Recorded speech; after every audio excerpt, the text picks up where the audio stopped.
It's a raccoon with a talk show slinging culture facts you might not know. From the biggest flops to the greatest hits, this is Trash Can Tidbits.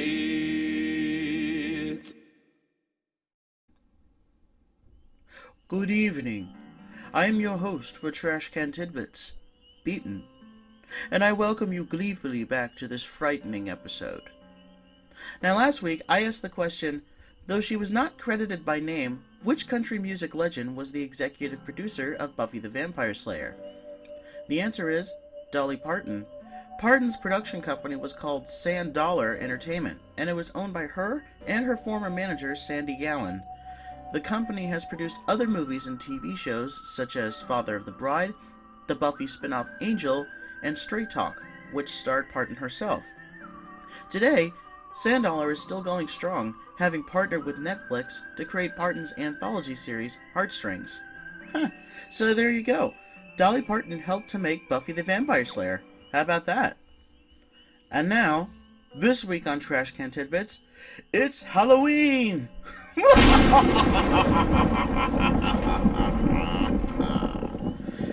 To get into the spirit of the season, I'm going to be presenting 10 scary and interesting facts for you involving various horror movies and pop culture staples. Are you sitting comfortably? Then let's begin with fact number 1. Did you know that despite playing the human version of Thackeray Binx in Hocus Pocus, Sean Murray's voice was dubbed over?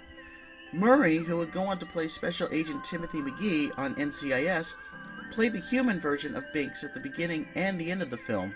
His voice was dubbed over by Jason Marsden, who also played Binx in cat form for the sake of consistency. Marsden would also later go on to play Max in a Goofy movie, as well as Kovu in The Lion King 2: Simba's Pride. Okay, Lion King fans, you may now proceed with your Kovu worship. Fact 2. Did you know that Tim Burton got the idea for The Nightmare Before Christmas from a department store? One day when he was a child, he saw the Halloween displays being taken down from a department store and replaced with Christmas decorations. This later inspired him, and he wrote an original poem that would eventually become the movie we all know and love today. And it all happened from a chance encounter at a convenience store. Nowadays, there's Christmas decorations being put up in pharmacies all over the place even before Halloween has even happened. Go figure. Fact 3. Did you know that in the Addams Family movies, Angelica Houston did not base her performance as Morticia on the original actress from the TV series? Contrary to popular belief, Carolyn Jones, who played Morticia on the Addams Family TV series, was not the inspiration for Houston's take on the character.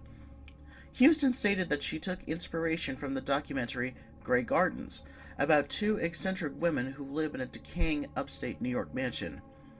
These women, mother and daughter Big Edie Bouvier Beale and Little Edie Bouvier Beale, were the aunt and cousin to First Lady Jackie Kennedy. Fact 4. Did you know that when the first Halloween movie was made in 1978, the budget was so low that they had enough money to hire one big-name actor? Before Donald Pleasence was cast to play Michael Myers as pursuing psychiatrist Dr. Sam Loomis, Peter Cushing and Christopher Lee were approached for the role. Both actors were a mainstay of the classic British Hammer horror films of the 1950s, and Cushing was in Star Wars the previous year. Both of them turned down the role, but Lee later admitted that he made the biggest mistake of his career by turning the role down. Fact 5. Did you know that the original title for the horror movie Scream was later used for a parody movie series? The movie was originally titled Scary Movie, which, when you think about it, does make sense, since it technically lampoons certain scary movie tropes. And the Ghostface Killer does like to play scary movie games with his victims. Before the advertising for the movie got started, though, someone got the idea to change the title of the movie to Scream, and it worked even better. Obviously, the title Scary Movie was later used for the horror parody series, which makes fun of horror movies, including Scream. Fact 6. Did you know that child actor Danny Lloyd, who played Danny Torrance in The Shining, was under the impression he was making a drama, not a horror movie? Because he was so young, Stanley Kubrick was rather protective of the child, and therefore did not put him through all the paces he was known to do with the other cast members. As a matter of fact, in the scene where Jack Torrance is chasing his wife Wendy while she's holding Danny, Shelley Duvall was actually holding a dummy, not Lloyd himself, most likely due to the fact that Lloyd could not handle take after take after take. He didn't know he was working on a horror movie until well after the shoot was over, and he didn't see the film until 11 years later when he was 17 years old. Fact 7. Did you know that the blood going down the drain in the famous shower scene in Psycho was chocolate syrup? Because the movie was made in black and white, the color of the blood wasn't really a big deal. Among the various liquids Hitchcock tried were fake movie blood, ketchup, and even standard food coloring. He later found that the chocolate syrup had the consistency he was looking for. The shower scene took the better part of a week to shoot. Furthermore, Hitchcock actually wanted to show an above-the-shower shot of Janet Leigh lying dead on the floor with her butt showing, but the censors didn't allow it.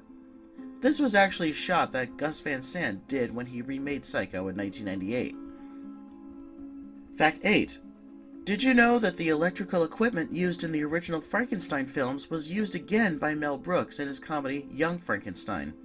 As he was preparing the film to be made, he managed to track down the man who invented the lab props, Kenneth Strickfaden, and he allowed permission for it to be used. Brooks sweetened the deal for him.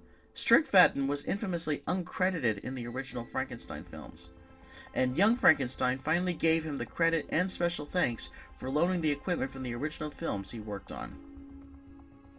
Fact 9.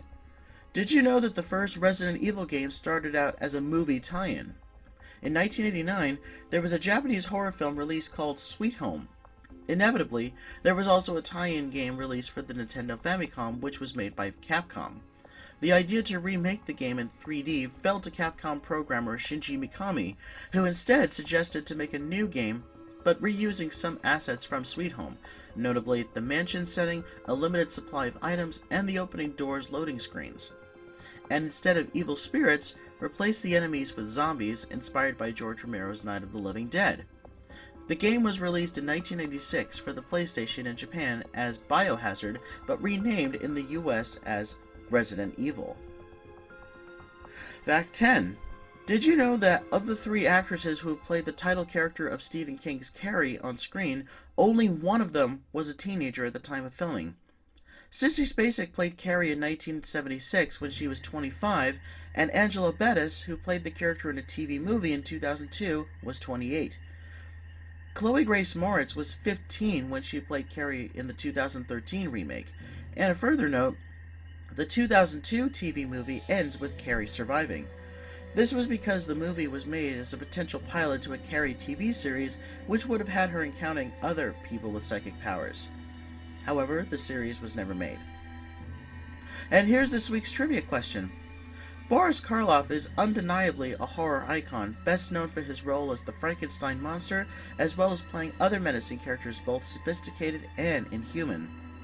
To many film historians, though, he really didn't hit his stride until he was middle-aged, having starred in dozens of silent films before Frankenstein, never really making much of an impact. You may also be surprised to know that despite his name, he was not Russian, but an urbane Englishman. The name Boris Karloff was in fact a stage name. My question to you is, what was Boris Karloff's real name? And there you have it for this week. Have a happy Halloween, and please be safe out there.